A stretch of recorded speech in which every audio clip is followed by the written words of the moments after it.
भीष्म पितामह के जीवन का एक ही पाप था कि उन्होंने समय पर क्रोध नहीं किया, और जटायु के जीवन का एक ही पुण्य था कि उसने समय पर क्रोध किया।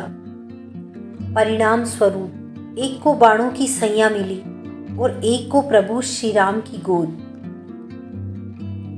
इसलिए क्रोध भी तब पुण्य बन जाता है जब वो धर्म और मर्यादा के लिए किया जाए, और सहनशीलता भी तब पाप बन जाती है जब वो धर्म और मर्यादा को बचा न पाए।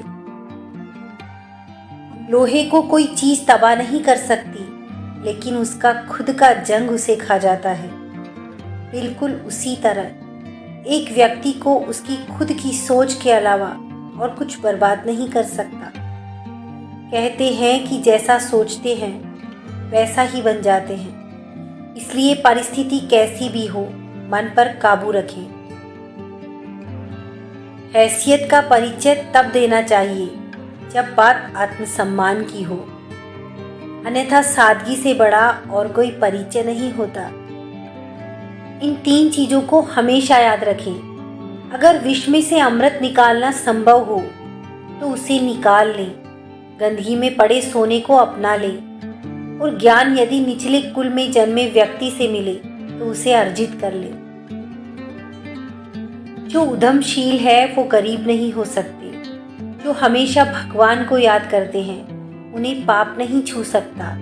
जो मौन रहते हैं वो कभी झगड़ों से नहीं डरते, और जो जागृत रहते हैं वो निर्भय होते हैं।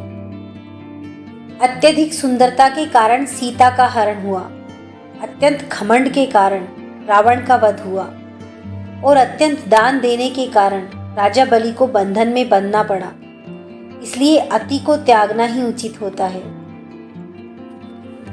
एक अच्छे इंसान की सबसे बड़ी गलती यही होती है कि वो अपने रिश्ते बचाने के लिए सारे उसूल तोड़ देता है, यहाँ तक कि अपना आत्मसम्मान भी दांव पर लगा देता है। फिर भी लोग उसकी इसी अच्छाई को उसकी कमजोरी समझ लेते हैं। पेन में जिस रंग की स्याही होगी, लिखावट भी उसी रंग की होगी। ठीक वैसे ही इस इंसान के मन में जैसे विचार होंगे, उसके कर्म भी वैसे ही होंगे। सोच को सुंदर रखो, क्योंकि वही आगे चलकर तुम्हारी पहचान बनेगी। देश में राजा, समाज में गुरु, परिवार में पिता और घर में स्त्री कभी साधारण नहीं होते, क्योंकि निर्माण और प्रलय इन्हीं के हाथों में होता है। धन्यवाद दोस्तों, फिर मिलते हैं अगली वीडियो के साथ। खुश रहिए, मुस्कुराते रहिए।